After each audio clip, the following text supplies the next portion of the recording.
This information is for educational purposes only and is not intended for medical advice. Welcome to Enhancing the Human. I'm Dr. Jena, a renowned expert in the field of human enhancement.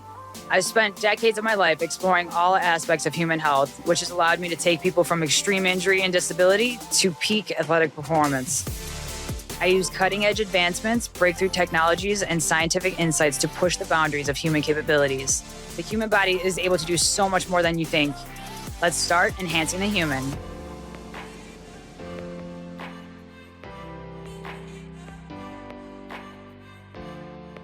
Today, we are speaking with Dan McDonogh. He is the mastermind behind some of the biggest companies and fitness corporations across the world with so much experience. I can't wait for you guys to hear this. Let's get to it.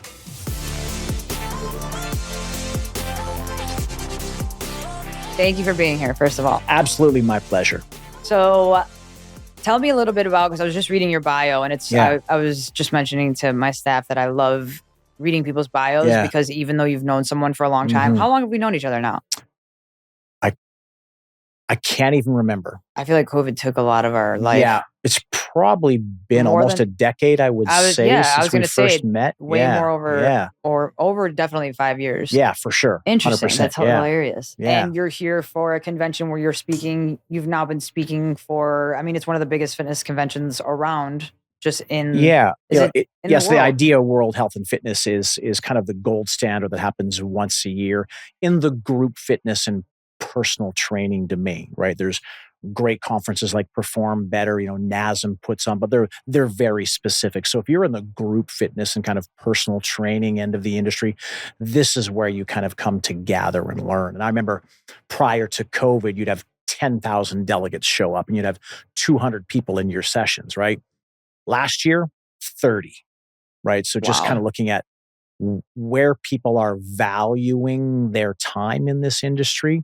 I've been in it for 23 years and I had no problem in spending a couple $1,000s to immerse myself for 3 days and learn, right? So it's all, tell people a little bit about just what it is. Yeah. There's sessions where you can go and learn from other experts. Correct. Yes. So whether you're group fitness or personal training, there's areas in mind and body. There's different segments for functional training. There's nutrition. There's holistic wellness. There's recovery, right? So there's different tracks that you can come and kind of dive yourself into. And I always say, dive into something that is going to elevate you as an individual. Don't go to something that you think you've kind of already mastered, right?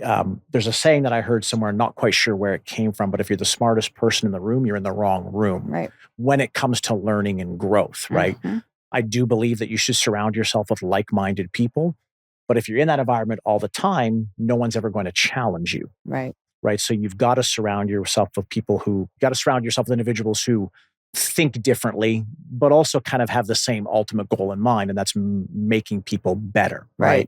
Some of my greatest years of growth when I worked at TRX, right? I surrounded myself with Chris Frankel, Pete Holman, Fraser Quelch, and there wasn't a day gone by where we wouldn't challenge each other for the better, right? And there was often days you'd go home just going, I've got to go back to the drawing board here, right? And kind of now, the more I know, the more I don't know. When I was younger in the industry, incredibly ego-driven, right? All of my interactions were transactions, not transformations, right? And so now everything that I do, whether it's a client or a class I'm teaching or presenting at a conference, I want them to be transformational, right? I want people leaving with a nugget going, never thought of it that way. And when it comes to workouts, right, like anyone can smash somebody in a workout, right? If you leave one of my sessions and the only thing you can say is, well, hey, Dan kicked my ass today, then I haven't done my job as a fit pro. Right. However, if they can leave and say, oh yeah, Dan kicked my ass, but I learned how to squat better, or I learned how to whatever it may be. Or I feel better. Or I walk away and it's been energy giving, not energy taking. Right. Whereas, I kind of thought opposite earlier on in my career. And so it's completely changed by surrounding myself with the likes of the people I just mentioned and yourself and a great friend that we have, Brian, right? So people who challenge me to think differently, it opens up your mind. So now I crave opportunities where I can immerse myself in education Not that I like being away from my family, but I also cherish those moments when I've got no distractions. Right. When I can fully immerse myself in learning without any distractions. And It's you pretty set yourself powerful. up for success because it's hard to Yeah. spend that much time, and you get a lot of information Yeah. at these conferences all at once, and a lot of relationships, and those relationships last for life. And it's 100%. so important. But I feel like, and we were talking about this earlier, where I hate dating it with COVID, but after Yeah. COVID, I feel like that's not valued as much anymore. Mhm. Just seeing fitness professionals, seeing employees in general, seeing people's motivation Mhm. diminish, because I don't know, I feel like putting the human body in something like an isolated situation, we're social beings. That's part of our 100%. health. That's part of our immune system. Yeah. So if you isolate people, you just see people transform in a way that's more self-centered and isolated towards what they want. And what they want is not necessarily like growth, which is sad because they just want to be comfortable. Yeah. And in the industry that we are in, you need to not be comfortable always, because that's where the biggest amount of growth is. Yeah. And earlier on in my career, I was heavily focused on personal training. And then I found group fitness, right? I remember post-college, I took a job with Club Med. And the only job I could kind of get was kind of the land sports coordinator, which you did a little bit of everything, right? And teaching morning group fitness workouts, organizing beach volleyball, aqua aerobics, all this stuff. But I truly discovered the power of group fitness and how that relates to a sense of community, right? And now in the role that I have as director of group fitness for a brand that has 47 locations, group fitness truly is the heartbeat of any facility, whether it's EOS or LA Fitness or Equinox or whatever brand, those brands that have a strong group fitness component. It's interesting because it's more of a retention play than it is revenue. So as a club owner, right, they look at it as a cost center. I sell $500 in personal training. I see that in the bank account right away. Right. But group fitness, what you don't realize is that it becomes retention. Like if they're doing group fitness 2 or 3 times a week and they're doing personal training once or twice a week, they're now in your ecosystem for 5 or 6 days a week. And if they're doing that, they're spending more money at the pro shop, right? So you don't see the ROI right away, but it's that sense of community. So when someone joins a gym for the first time and they've been sedentary, the first thing we train our team to do is like tell them about the importance of group fitness, because there's a motivation and an accountability part of that. And you make friendships. And the next thing you know, it's like, hey, Jenny, you didn't show up for class last week. Where have you been? Next thing you know, members are texting members going, where are you? Right. So there's an accountability part of that. So I also recognize it can be very intimidating, right? So the onboarding process in fitness facilities is very important. I read a research study last week says there's 10 reasons why people are quitting gym memberships. And number 1 is price, right? And number 3 is I don't have the time. Well, then clearly, as an industry, we have a problem in helping them understand the value of group fitness, right? And in our business, in the HVLP space, which is high value, low price, 60% of our members are paying $10 a month. That's crazy. $25 a month for access to group fitness, team training, basketball, and kids club. I'm like, $25 a month? How am I having to convince you of this? But you've got an iPhone 15. Right. So clearly, if people are canceling their membership and they say, I don't have the time, then I think as an industry, we have a problem, right? We're not communicating the value properly. No. Right? Because if they understand the value of what it is that you and I do, then price doesn't matter. Now, I understand that people do have, certain levels of income and they have to manage that. I get that. But priorities. 100%, right? So I think as an industry, I think that's where we need to do better, is help people understand the value of what you do, the value of what I do, and how that can completely transform their lives. Because we know if you don't have your health, you've got nothing. Right. You can't serve your family or your community, and then it just goes downhill from there. And we recognize that, the medical industry is not about saving people. They're about fixing the problem that's right now. Yeah. We create health insurance, and people don't, there's a disconnect there where I try to tell people, I'm like, you don't understand. You could live an entirely different life if you just make a couple different choices. I enjoy my life. I eat bad foods, but bad foods to me are, dark chocolate and organic food and stuff that I can create into flavors that you won't believe. Yeah. But it's not toxic food that's poison. That's not even something a human being should consume. Yeah. I love when I see there's like different lotions and things that have, propylene glycol. So antifreeze. I'm like, oh, this has antifreeze in it. Yeah. So I'm like, what is happening here? Yeah. Like we need to recognize, and people will pay $500 for a lotion that's going to anti-age their face, but not recognize that moving your body will save your function for life. And growing up, like I'm Canadian, right? So coming from Canada, right? The same product, the ingredients are different there than it is here. It's scary. It's scary, right? And being a father in the back half of my life, right? I've got a 4-year-old at the age of 53. And I want to be around. My only goal now is to be around as long as I can to be able to do as much as I can with my son. Like he'll be 30 and I'll be 80, right? So I still want to be able to get around and crawl on the ground and do as much as I can with him while I'm still on this wonderful planet of ours, right? So my whole reason for, not that I ever made health a priority before, but the moment you have someone that depends on you, and I have no problem in, spending the money and whatever healthy eating costs, I've got no problem in doing it because I understand that. But you need to sometimes have empathy for people who just don't know the difference, right? If I had 5 kids and low income and I can go to McDonald's and feed my family, like I guess in their eyes, some food is better than no food. Right. Right. So I do have empathy and I understand that. But to your point, right, it's like, where do you want to invest? So, if we're not doing our job, then who's to blame? Well, also too, just with the, because things change and standards change. Yeah. So what McDonald's had in their food or whatever, the corporation, I don't want to single out them, but because it's multiple corporations, but standards start to change or companies become bought out. And then now those ingredients aren't the same ingredients. So I feel the ignorance, but I hate the corruption behind it because I try to expose people to that. Because sometimes it's not even, some stuff is marketed healthier and they charge a premium price. And I look at the ingredients and it's toxic.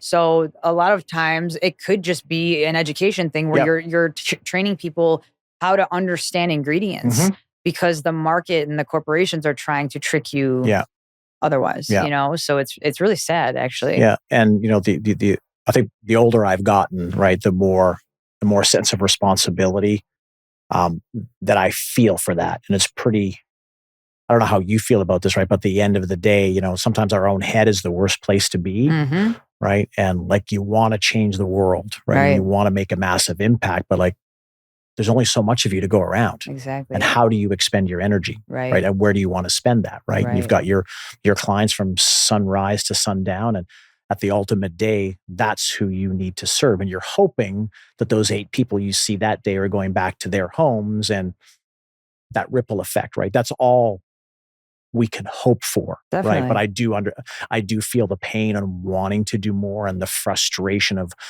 like, what's the world going to be like in 30 years for my son, right? Right. What did you notice with the food in Canada compared to here? Well, when did you start to recognize that? Because I've known that for a long time. Yeah, so I left Canada in 2004, but from there I moved to New Zealand and I lived there. So I lived in Auckland for 4 years. And so I moved there when I was 35. And if I knew what I know now, I probably wouldn't have left, right? Because I remember going there and like cracking an egg there and the oak was like deep orange. Like I went there and like, our organic here is their standard food there. Like I remember going there and was having like stomach issues and so forth. And I'm like, what's going on? And I remember seeing someone's like, because you're transitioning from the food you had here to what we have here. Right. Right. And it's an addiction. It is 100%. Yeah, absolutely. And on purpose. Yeah. So that you crave these foods. And, I remember when I was addicted to sugar, and you stop sugar. I've done fasting and things for a while. And then you try to eat something sugary again. I'm like, oh my gosh, how did I eat this before? Yeah. But you don't recognize it when you're in it. And 100%. so, but I love going through those things because then I can educate my patients on what's. But yeah, I mean, the more I know, the more I don't know. Right. And I think at this point in my career, I want to be a sponge. Right. Right. And I want to surround myself with people who are going to challenge me and make me better. Right. And so I think I love putting myself in situations that hey, I forget where I heard it, but like if you're smartest person in the room, you're in the wrong room. Right. And in terms of, certainly what I'm seeing now in our industry as it relates to personal trainers and group fitness instructors, I'm just not seeing an influx of people that are looking to this industry for a career, where prior to COVID, it was completely different, right? You'd have people knocking down the door to be a group fitness instructor or be a personal trainer. And now post-COVID, it's really difficult. A lot of people aren't applying for those jobs. And I don't think a lot of people in the industry, I speak to many people who have the same roles that I do at other brands, and we're still trying to figure it out. We don't know where the industry is going. We know people are getting back to gyms. We know that, a lot of people now, they have a gym membership, but they also have some sort of online at-home membership, whether it be Peloton or be something else, right? So I think people now understand if they can't make it to the gym that they can do something at home. Right. And it's easier for them, so they just choose that. So I think one of the silver linings from COVID was people making their health a priority. You either went one of two ways during the pandemic. You either went downhill fast, or you went, I'm actually going to invest in me. And they came out the back end of that much better because of it. Right. And, we all had certainly our frustrations during that time. To your point, you talked about being social human beings, and we had our son during COVID, right? And my parents were in Canada; the borders were locked down, so they, my parents never met their grandson till almost he was 2 years. Now they saw him on FaceTime, but it's not the same, right? So 2 years later, they finally met their grandson in person. But even having a child during the pandemic, where no one knew what was going on, and you want to take them to meet people, it's like, I know. No one knew what was going on, right? So, from a recruitment perspective, from personal training and group fitness, the industry is struggling to find people to want to do those roles. But I feel like people are still doing it just at an independent, either they're at their own facility or some other, private facility, or they do it in people's homes because COVID created that atmosphere. 100%. But I feel like people are applying, but they don't want to put the work in. From what I've seen with employees, it's been rough. They want top dollar, but aren't willing to put any effort forth. Yeah. Couldn't agree with you more. And I think the important thing about conferences like this, anytime, you present to perform better, right? And NASM has their own thing going on. And I think all the governing bodies, ACE, they're all struggling because people aren't looking to get certified, right? No, I'm TikTok certified. Okay. So people are applying without certifications? Absolutely they are. And they're wanting top dollar, right? And they're trying to use their social media platforms and look at how many followers I've got. This should mean a value to you. So just for the audience, just so people know, it takes a lot to become certified. And I've seen that out here too, where, I've showed people how to use a few machines, and they go and take an online personal training certification, and now they're certified. And there's some people in my physical therapy graduate school that I wouldn't go see. And so it happens in every profession, but it's important to take that profession, especially when it's a profession that cares about other human beings, and take it further than just the baseline of 100%. What you know. Right. So just the online certification, nothing, and you should know that. But I feel like people are coming out very entitled, and they come out with ego. And when you have ego, I know that you're limited in your learning because you're blocking everything that could be taught to you, because your perspective is, I know everything and I don't need to hear you. Yeah. And I've been there. Right. And I think part of what I feel like I'm called to do now is to help people understand the value of small steps, understanding the value of education, and that realize that you don't want to climb that ladder very quickly, because the risk of falling off is a lot greater than just taking it one step at a time. Right. But I think from an industry perspective, when you're trying to recruit and onboard and hire fitness professionals, we've got to find a way to meet them in the middle, right? Don't really know what the answer is yet. Right. I still do stuff with TRX. I have people who I know who still work for Les Mills who certify, who run education courses. And the sweet spot seems to be now 4 or 5 hours, right? So that seems to be where people are willing to give their time. And so everyone's having to adjust to that, right? So not saying you can't beat them, join them. Not necessarily I agree with that, but for the sake of the industry, don't know how long it's going to last for, but let's meet them in the middle now to at least try and get some sort of standard of education there. something, right? So, it's like, so a TRX course that normally was 8 hours, it's like, okay, now we've had to parse it back to 5 or 6. Wow. Right? For someone like Les Mills, who are world leaders in pre-choreographed group fitness, normally where it would take you 2 8-hour days to get certified, it's now down to 1. And then there's pre-work that you do on your own. So you're still getting the same amount of volume in, but it's at their own time and their own pace, as opposed to having to carve out a whole weekend. Right. Right. So even Perform Better, we cut down a day. Got it. Okay. So it's interesting to see, because people aren't focused, and even the last day, it's more scarce than I've seen it. Yeah. And I know people want it and they crave and they want to better themselves, but I honestly think it's showing up, after post-COVID has really made it hard for people to get out of their little bubble and their comfort zone, where they would just want to stay home and be with their families, And I think from a learning perspective, you need to get out of your environment that puts you in a situation where there's no distractions. Right. And you can do some hands-on learning. You can work on different variables of how to learn. I think learning from home, we did it because we kind of had to during COVID. And I still think there's power in online learning and learning at your own pace. Right. But there's nothing like human interaction. There's nothing like being in a room, learning from others and meeting people and networking. And there's so much power in that. And, like I said, IDEA used to have 10,000 delegates, and then it, post COVID, it was like not even a quarter of that. And so this year, finally, registration is up. So I'm hopeful that people are understanding the power of education and gathering to learn. Right. And I feel like from what I've seen, because I train people also, and I don't know if you know this about me, but I train a bunch of NASCAR teams. And, but strength and conditioning is also a passion of mine. And I've seen where if you show someone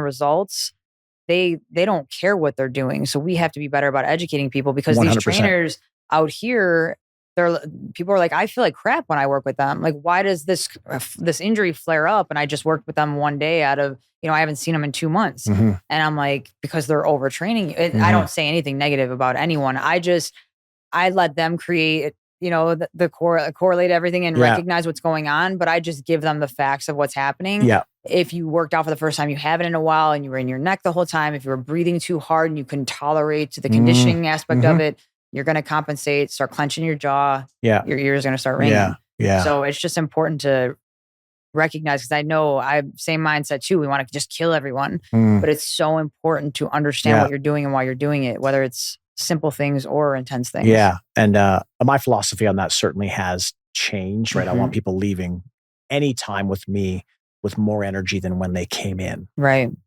Where certainly early on in my career, where I was certainly more ego driven, thought I knew everything.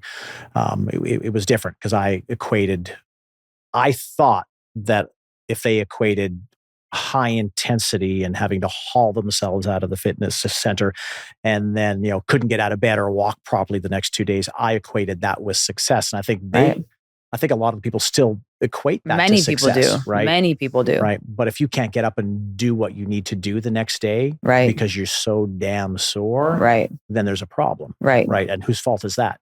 Exactly. And I speak on this too, where you have to meet people where they are. Oh, if 100%. You just, people have all these other things coming at them outside of their session with you. And if you sit there and grind them into the ground, how are they going to see clearly through the rest of their day? So it's about, and then client retention, you want to make sure that you're just giving people what they need to be better. Yeah. I watch people on a spectrum from, having function to losing legs to, extreme situations. So when I see something creating an environment that's like making people head that way, I'm like, what are we doing here? So it's either you use it and lose it, or you use it and better it. I'm like, there was a term. I said it in my last speech. Use it or lose it.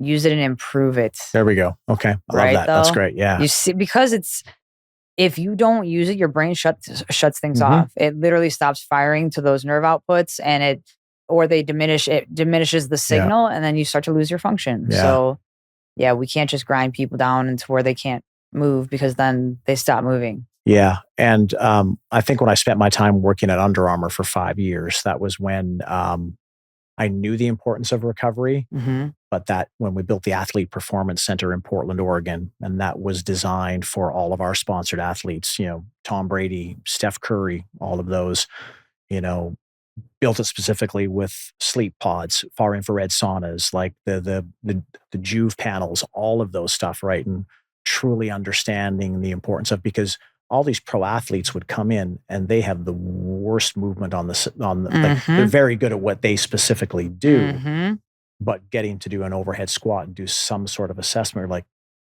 oh my God. It's unbelievable. You're like, how is this happening? Right. And then you try and do some sort of like, don't touch me, right? Because they're just in this, in this end. But, and I think at that time, Under Armour came out with a Celliant technology, building recovery pajamas and recovery bedding and all that type of stuff. And that's when I first got exposed to the power of sometimes doing less is better than doing more. Yes. Right. And that really opened my eyes that even some of the best athletes in the world, how on the edge of complete disaster that they were. Yep. And they had teams of people around them. Yep. Right.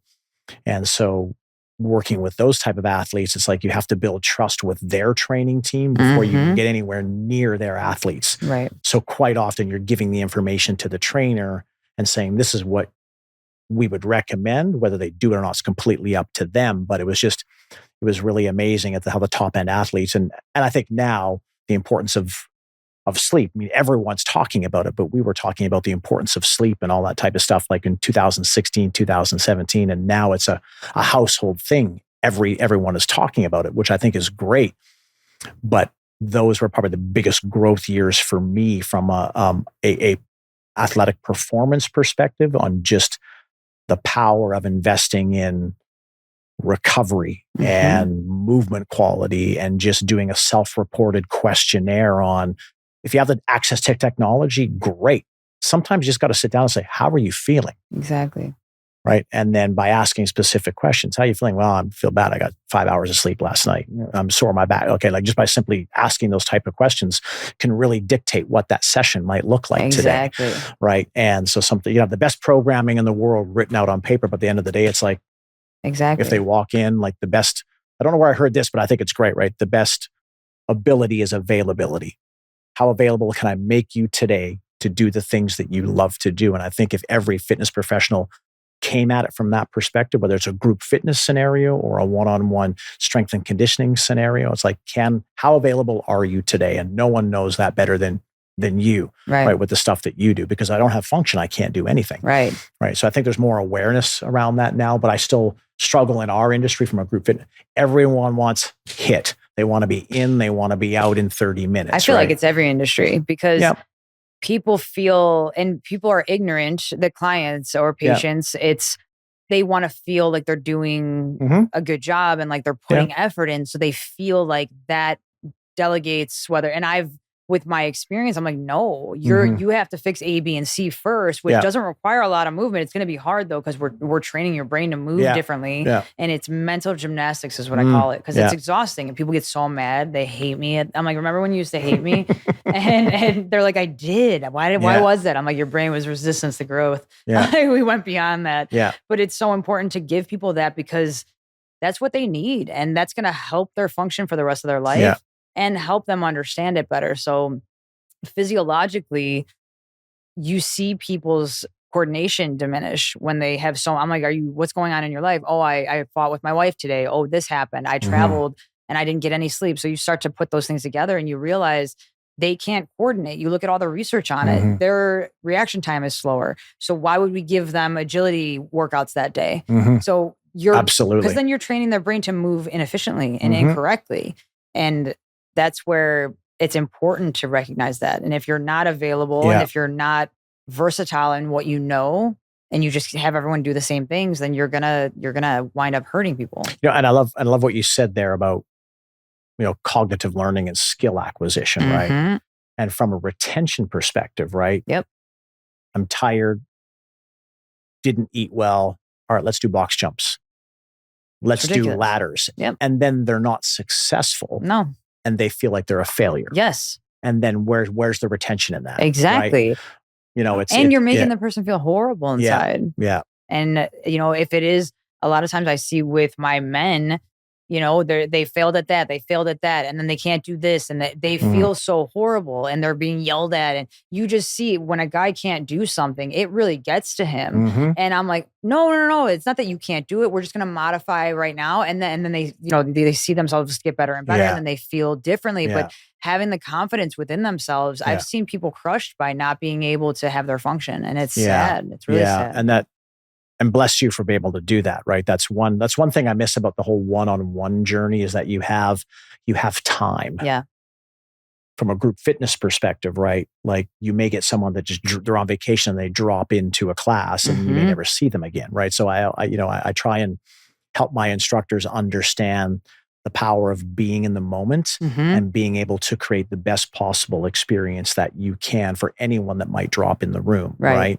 And so the positive side of group fitness is community and social relationship, right? The downside of that is that 30, 40, 50 people in a room and you can't give people the individual attention that they need, right?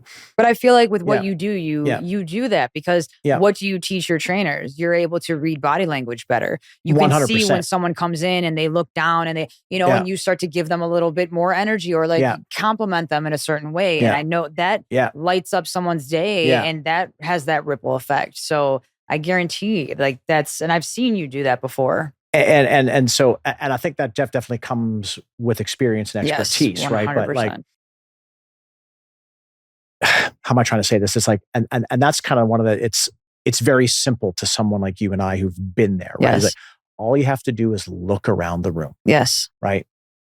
If you're teaching group fitness and look for the person that you don't recognize and get there as quickly as you can. Don't worry about the people that are in the front row coming to your class 3 times a week.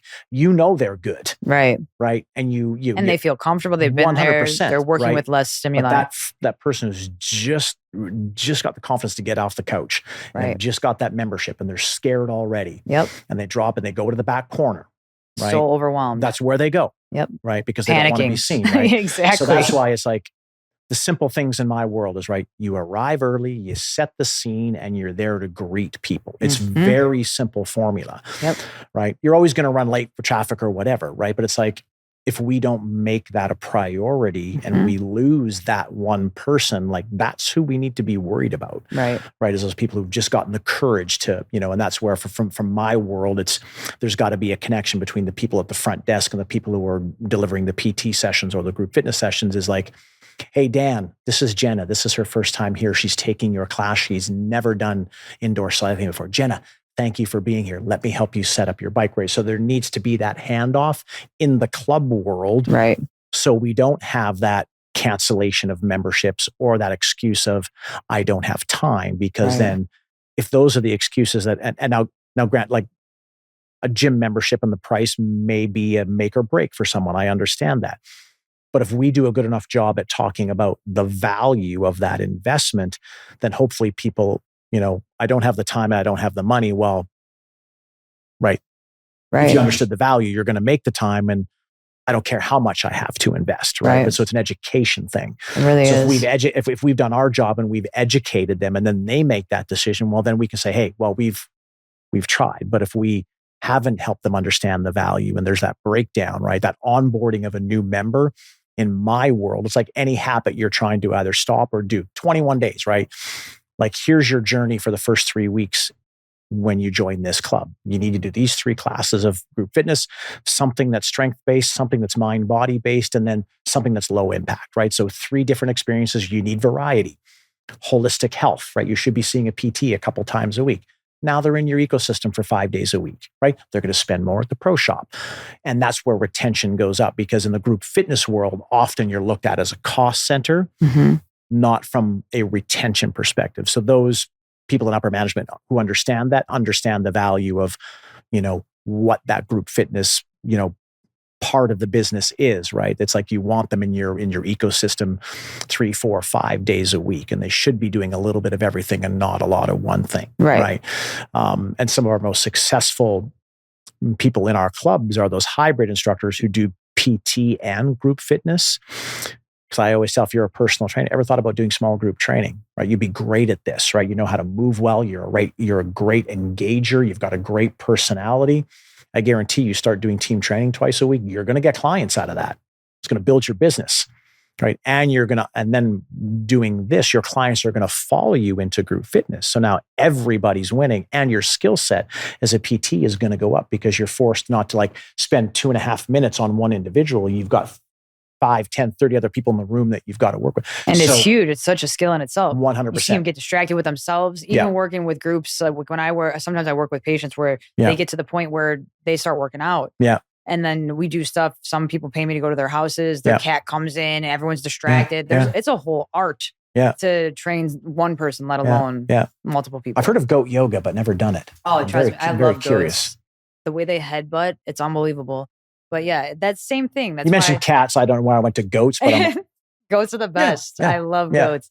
But the thing is, they're animals. Animals have that love that we're talking about. Yeah. And they have that comfort. They bring that onboarding process. Yeah. They make you feel warm and fuzzy inside. So if you have some resistance or if you have some, fear behind trying something new, it helps because there's going to be a cute little animal there. Yeah. And you can feel the love. You met my dog. Yeah. Instant love. And so 100%. She's just like the heart of the place. Yeah, that's amazing. You can feel it. And she can sense people. It's really interesting. Animals can sense, animals and babies can tell if someone's a good person.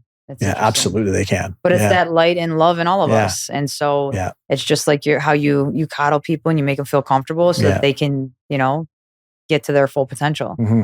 And I feel like that's where, I don't know, that's the most valuable thing I feel about what we do and about not a most valuable thing. That's the only thing that I value about you. But you do it in a way that you don't recognize it. You care so much about people. You care so much about education. And it's just so easy. But you make people feel so comfortable and you don't, I guarantee, don't even realize it. Because again, we're always in our own heads. Yeah. But it's anytime I see you, it's always good energy. Yeah. Well, thank you. I appreciate that. It's frustrating though. Yeah. Because, being 23 years in the industry, what you make and what you get paid, you understand that I'm not in it for the money, but at the end of the day, you're still trying to make a living, right? Right. And what I struggle with often is, people who've been in the industry for a quarter of the time that I have, who are making bank. Right. Right. Selling a crappy product. Yeah. For sure, right? Yeah.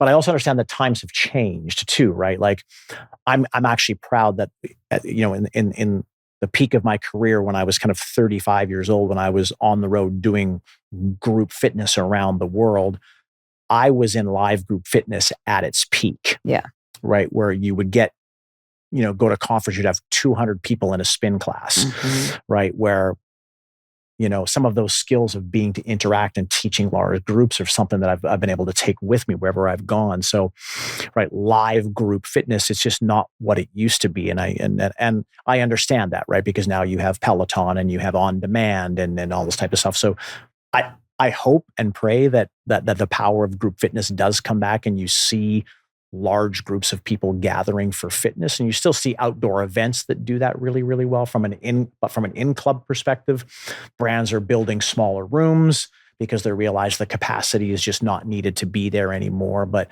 it's just I've just seen so many lives enriched by working out with other people, whether it's yoga or a high intensity or a spin, and just it's something, unless you've been there and you've done that and you understand that, I didn't mind being shoulder to shoulder with someone on a spin bike and hearing them breathe and feeling that's like gold to me, right? Because you're like in war together. Right. Well, that's the thing, right? And ultimately you're always going to work a little bit harder than you think you would if you're in a group of other people collectively doing the same thing. Right. Right. But you feel times have changed with just people coming in, and do you think that someone selling a cheaper product is going to last a long time? Or do you feel like it's just kind of a fad thing that comes around? And because I feel like people can make bank, but I always feel that eventually it's going to. Yeah, I would agree with you on that one. People are going to find out. I'm hoping it's just a fad. Part of me is like, hey, good on you. Right. But then there's other people, it's like, sustainability, I think, is just not going to be there. We have, I talked about, my time at TRX with Chris Frankel and Pete Holman and Fraser Quelch. And we talked about a good friend we know in kind of Peter Twist, right? Him and I kind of grew up in Canada and worked. We both kind of entered the industry together at the same time. We collaborated with his twist conditioning. And that's when, we were delivering functional circuit training before it was even a thing, right? Yeah. So I think we were far ahead of, we were actually before our we time. had him on. It was like the first ever functional training, and the resistance you guys met. And just, but one thing I appreciate about someone like Peter and yourself is that you've never wavered. Right. I think it's important that we dive over here a little bit so we understand, so we can have a point of view, because when our clients come to us and they ask us, what do you think about this? We should be informed. Right. So I want to be as informed as I can to help empower you to make the best decision possible. Right.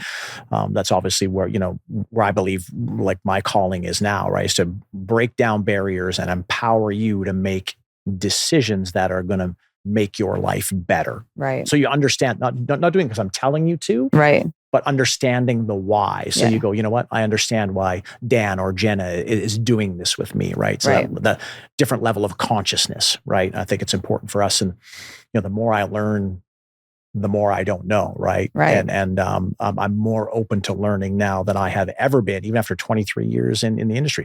I still seek out opportunities to learn, right? Like I'm sticking around on Saturday so I can take other people's sessions, because I'm always going to walk away going, never thought about that. And as a human, we get stuck in our ways. Neurologically, we start to get comfortable, and then we start to lose different perspectives. 100%. So it's always good to keep your body guessing and try new things. Expose yourself to new things and new opportunities, because that's how you keep yourself fresh. Yeah. And people ask like, Dan, why are you presenting at this conference, right? You hardly get paid. Like, hey, I say, if I walk away from something like an event like this and I'm not losing money, I'm happy. I'm not here to make money, right? I'm here to learn. I'm help to other people to learn and grow. And I just love being around people.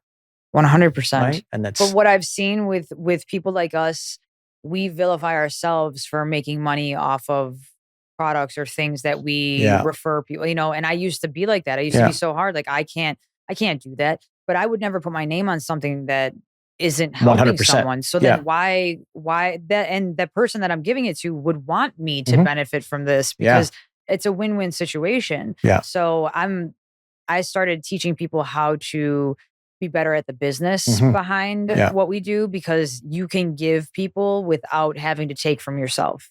And that's a hard thing for us, because we just take from ourselves and just give and give and give and give and give until we feel burnt out and we feel like, life is just crazy. So I've really been struggling with that, and I've been growing through that. And I think it's powerful to teach people. Yeah. I think it's that type E personality, right? You try to be everything for everybody. Yes. Right. But at the end of the day, if you don't, no one knows better than you, right? If you can't take care of yourself, you just simply can't give. Right. And you can't afford to not be able to give. And I watch these fad trainers and fad people, or these corporations that are selling this gimmick stuff that it's priced more, but it's not quality. And, I'm sitting here like, why can't I do that whole marketing scheme? But I'm giving people good things, and I'm bettering people's lives. And I make you not need me. That's my whole motto is I don't want you to need me. Love I'm that. like that. I would die. I don't like that. I tell everyone that. I'm like, no.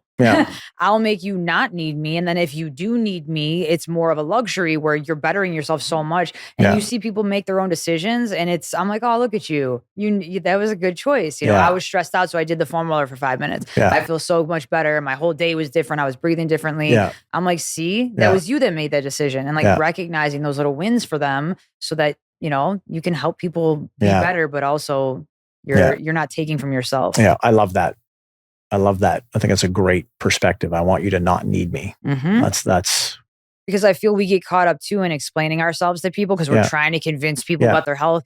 Society doesn't give a shit about your health. Like people are just ingrained in what the new fad is, or the new, TV show, and the people. And I want to see what these celebrities are doing. And it's like, there's no value in that. And that's not doing anything for your life. So instead of reacting to them, I just teach them what I know is right. And it's a lot easier. Yeah. Because we know what we're doing and we know how long we've been in this industry and how much we've changed people's lives already. So we just need to believe in ourselves a little bit more. Yeah. I'd agree. You know, I always say, like, I love this industry and I hate it, but I'm not going anywhere. No. Right. Because I love it more than I hate it. Right. Those brief periods of frustration, like, I can be doing that. Right. Yep. I should be doing that. I should be earning this. And I have those moments every once in a while, but at the end of the day, it's like you slap yourself and you look in the mirror and go like, hey, like, why are you truly in this? Right. But how did they do that? Yep. No, great point. And they want it for profit. Yeah. Instead of that, I want people to be better, but I want to see so I reverse engineer things. Yeah. Even seeing, like, you know, I'll hear people come in and they talk about the news. And I'm like, wow, they have people programmed. Like, I'm like, oh, I didn't know you know about that. They're like, I don't, but I heard. And I'm just like, but you're so strongly invested. Yeah. And, you know, I'm just like, how are they doing this to people, you know? And then I see, you know, I always talk about this. When we go to a hotel and the TV's on, there's like 7 pharmaceutical commercials. Yeah. And it's just like subconsciously ingraining itself in your brain, in your subconscious memory. And so I'm like, wow, I see, and I start to pick up these little tricks and I'm like, okay, like, let's manipulate people to be better and live better lives and live happier and healthier lives. I brought that up. It's amazing you say that, because I mean, when I grew up and was watching TV, like, you didn't see 2-minute commercials on a drug. The side effects of it just it's crazy. That's all it is. It's now, crazy. Right? So it's very I played a commercial. You know, they have people frolic, like in one of my presentations, frolicking through the forest, and you know, everyone's happy and healthy. And then there's like, you know, 2 ways to die at the end. They're like, oh, but side effects. This is. And before, it never used to be death. Yeah. Now it's death. Yeah. And my brother was like, there's 2 forms. Like, you can die from this or that. Yeah. And I'm like, when did this become okay? Yeah. But it's slowly introduced over time, and then we just accept it. Yeah. So that's where I keep people and I hold people to that standard. That's fantastic. With what we do. Yeah. And it's been a game changer, because I feel like I used to get just drained trying to explain myself to people. And I'm like, how many lives have changed? I have championship rings as head coach. Like, how much more do I need to do to be valid to people? Yeah. So I'm like, maybe it's just the way I'm presenting it. You know, it's, if we're, you know, instead of pulling on people's coattails and being like, hey, listen to me, let's, you know, stand our ground, because we have a ground to stand on. And do you have a hard time letting that go? No. It's everything to me. Each person is a different experiment. And I'm like, that didn't work out well. Let me say it this way. Yeah. Let me say it this way. Or, you know, and everyone's different. They're different personalities. So then I'm like, wow, that person took it this way. That person took it this way. But I used to be in group fitness, personal training. You know, I've done so much with people's intimate lives, worked in ICUs. I've seen people at their worst and just the most extreme after car crashes, accidents, being shot 7 times, this one guy. So it's like, just taking all of that and the communication with all of that, and then bringing it into a way to help people get out of their own way. That's what I always say too, is get out of their own way so I could help them without it draining the hell out of me. Like, because I just have a no bullshit attitude now, because it's so much easier. Yeah. And they'll be like, oh, you wouldn't be like that if you didn't know your shit. And I'm like, whatever you need to tell yourself. And it's but it works now. And I'm like, okay, we're getting the recipe down, you know? Because I can change all the lives in the world. And, you know, it's just, oh, girl, you don't know. My specialist says this. My trainer says this. You know, I have Lakers, this, that, and it doesn't matter. They can say whatever they want. My results will speak for themselves. Yeah. I don't explain myself anymore. Go ahead and see that guy and we'll revisit. So how long did it take you to get to the point where you didn't have to explain yourself anymore? I think I got fed up with myself. Yeah. Okay. I would sit there and hear myself over and over the same thing. And I'm like, why is it that they value that purse over there that's 20 grand? And I'm like, and it's a purse, but I'm over here like begging them, and I changed their life. They're not on any medications anymore. They can walk, play, jump with their kid, like everything. Their life is a different life. Yeah. But they look at me like, oh, you're expensive. Wow. And I'm like, you know, but obviously I wasn't, again, finding value. I wasn't showing them that value. So it was so important for me to be like, okay, let's step back. Why am I explaining myself? Because every time you explain yourself, you've already lost the person. Do you know what I mean? I just feel like bringing in the heart of it and like talking real talk has really connected with people. Yeah. And just in general, I'm doing this because, yes, I want people to benefit from it. but I want to hear your nuggets. And then I transform that into my little recipe of how to better other, this to me is invaluable. All the stuff you've been through, the amount of experience you have in education, it's unreal. And that's an individual little personality. Every single person that you're dealing with, you have to impress them. You have to, better their life. You have to change it all in one little hour. Yeah. So to me, it's just a treat just to be here talking with you. So I appreciate this so much. And I like hearing your little fun facts. But you see what I did there? Because I feel like you, out of anyone, you give so much love. And I'm just hearing that.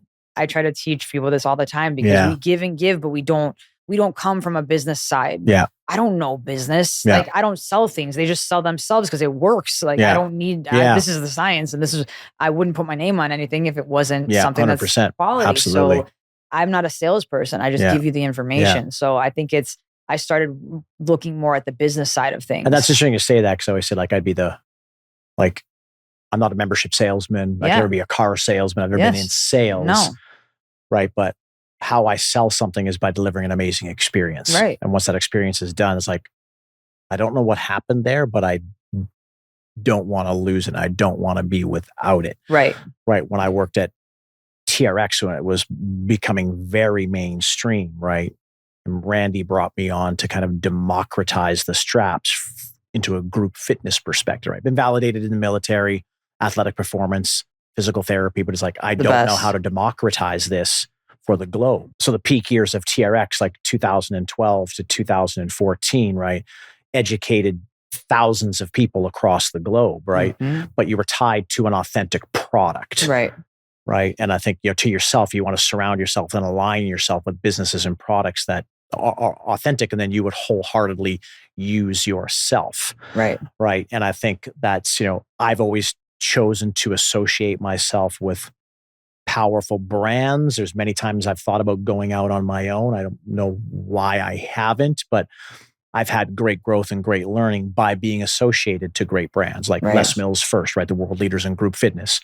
Then TRX, kind of, global leaders in functional education at that particular point in time. And then moving on to Under Armour, right? A $4 billion brand. And what's really interesting, people's like, why did you leave Under Armour? Well, at the end of the day, they truly just want to sell you footwear and apparel. They don't truly care about delivering you an experience that's going to change your life. So yes, I was making a good paycheck and had great experiences going to a couple different Olympic Games and working with great athletes. But at the end of the day, something was missing in my soul. And that was breaking down barriers, giving people experiences that will change their life. So that's why I came back to fitness. Like, I was kind of doing fitness at Under Armour, but that's why I chose to get back into the club business, because that's what enriches communities. Right. And that's, so it was like, I wasn't really fulfilling my purpose for 5 years. Right. That's ultimately why I decided to go back. And I feel like that it's what enriches lives. Yeah. I talk about this too all the time, where I say, and I know this is hard. And again, I've created myself from nothing. Yeah. So I know the ends of both of those extremes too. But money is just paper. Mm-hmm. Imagine if, money just disappeared or the dollar wasn't worth anything. Yeah. And then all of a sudden, what do you have? You have those relationships and you have that community. Yeah. And so that's where that's huge. And I feel like those products benefited from you more than anything. You created so much education, everything with cycling, everything, all of those protocols, and you bringing those people together. Like, that's what, because, Mark, I think Mark. Mark Cornell? Yeah. Yeah. So same thing. Yeah. Has so much to give. Yeah. Yet we just want to give and give and give and give and give. And that's where that by itself, just his heart, how he makes you feel, same thing, same type of person. It's so invaluable, and these companies would be lucky to have it.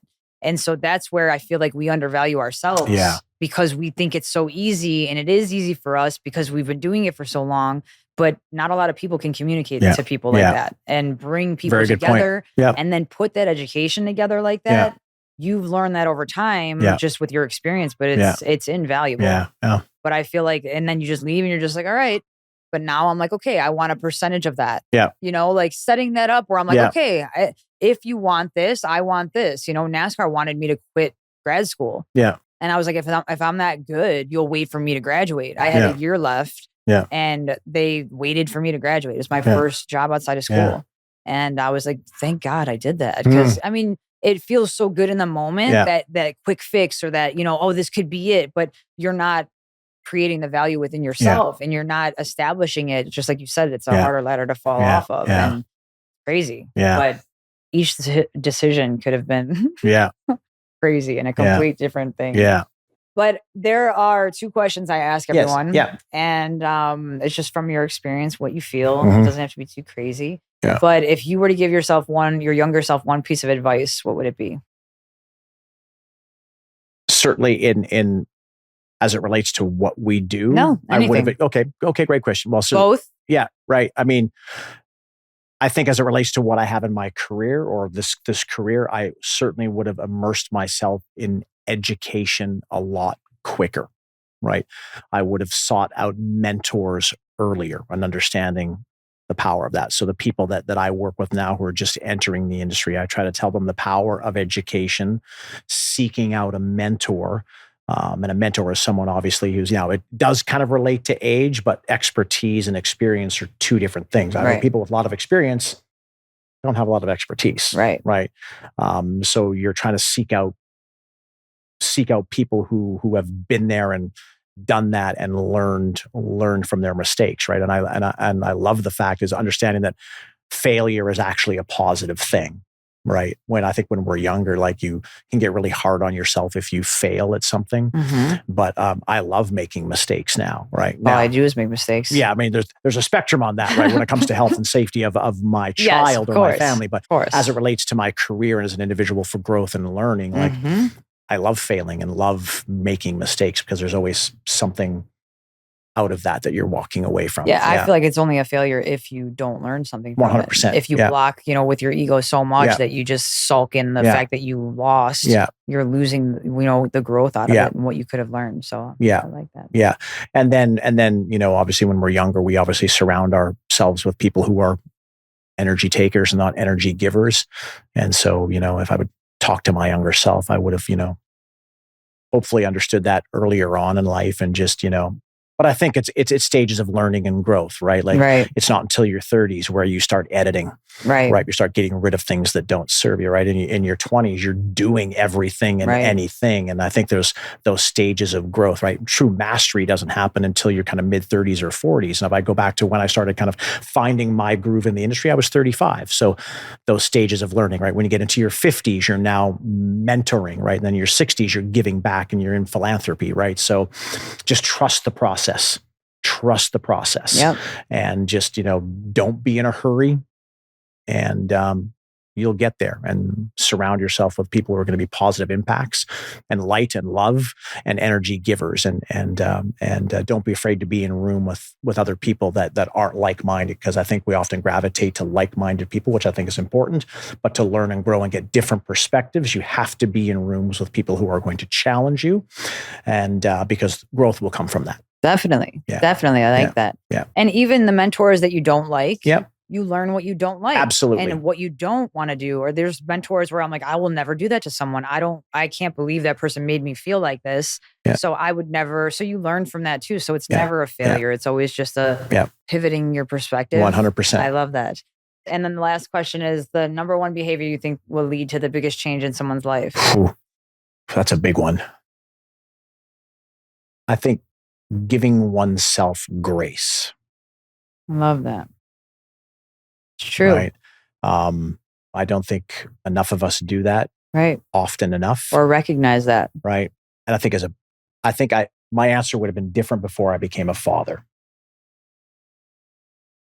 Right. I think we're often really, really hard on ourselves on a daily basis for things that truly don't matter. Right. And it's hard for me to do that, but I try to say I have my gratitude journal that I do every night, right? Amazing. And I don't write down things that didn't go well. I write down things that went well, and that's been a big habit that's helped me sleep better. Is like finishing off my day with gratitude because there's a lot more negative things going on than we would like, right? Yes. And you got to search for those small nuggets of positivity. But I think just being more patient with ourselves and just giving ourselves more grace and little self hugs and pats on the back at the end of the day for those small wins, because at the end of the day, that's really all we have, right?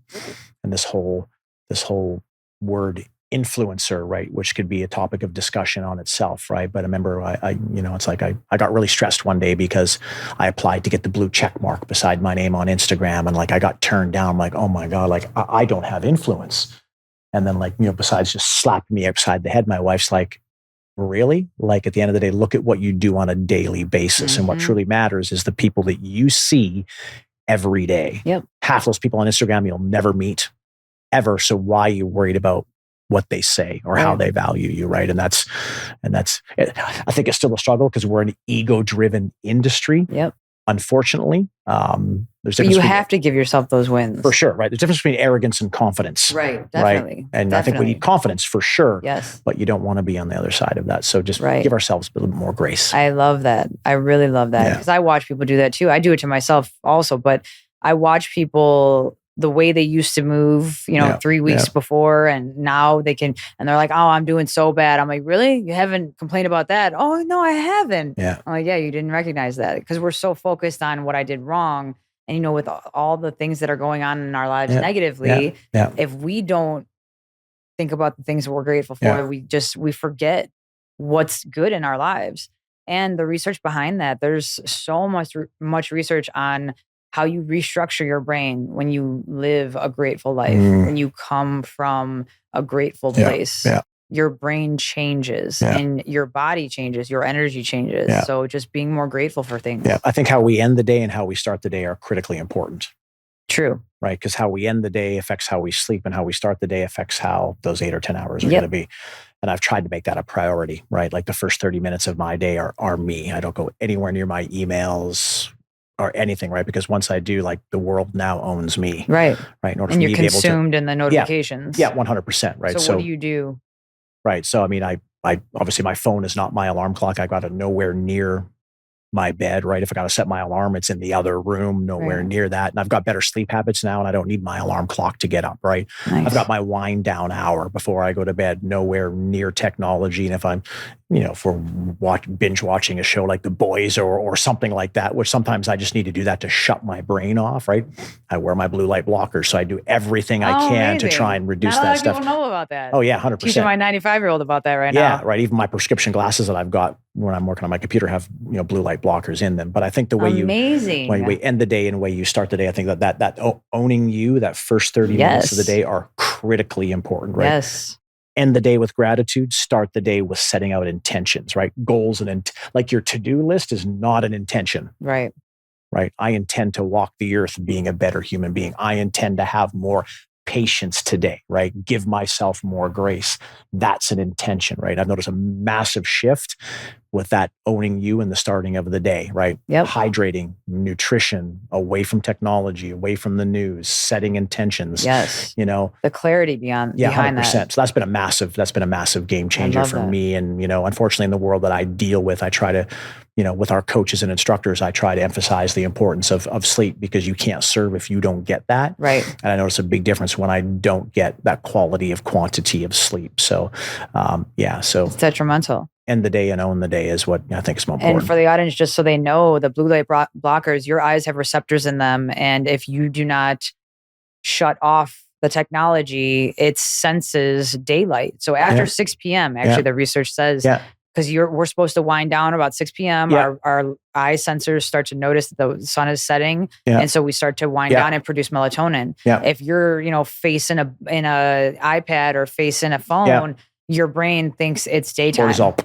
Yeah. Literally. So then you're not sleeping well. I think naturally cortisol spikes at around midday, slightly afterwards. So that's technically the best time of the day to work out, because cortisol levels are high. It's like, when's the best time to work out? Well, when you actually get it done. Right. Right. But true. To your point, right? Like towards the back end of the day, the body wants to start producing melatonin and producing cortisol, but we do everything completely opposite to mess with those hormone levels in our body. And then take medication to fix the hormones. Yeah, 100%. Right. So it's like, there's a lot of power in the way you end your day. There's a lot of power in the way you start your day. I love that. I love that. Yeah. I appreciate that so much and that perspective. And I'm glad the audience got to hear that. Yeah. So thank you. And thank you for being here. My absolute pleasure. It's so great to see you You as as well. always. Yeah. And I hope I can come down to the convention because I want to check it out, see everybody. Yeah. It's 100%. nice to be out and about. That community, I really miss it. 100%. I really miss it. So thank you again for being here. You're very welcome. Thank you for having me. I love it. Thank you again to Dan McDonogh for joining us. It was a pleasure having him, and I appreciate his insights so much. My biggest takeaway from today was what Dan said about starting and ending your day with a more grateful heart, with gratitude. So if I could do that more and more each day, I would honestly be a better human. So thank you for joining us today on Enhancing the Human.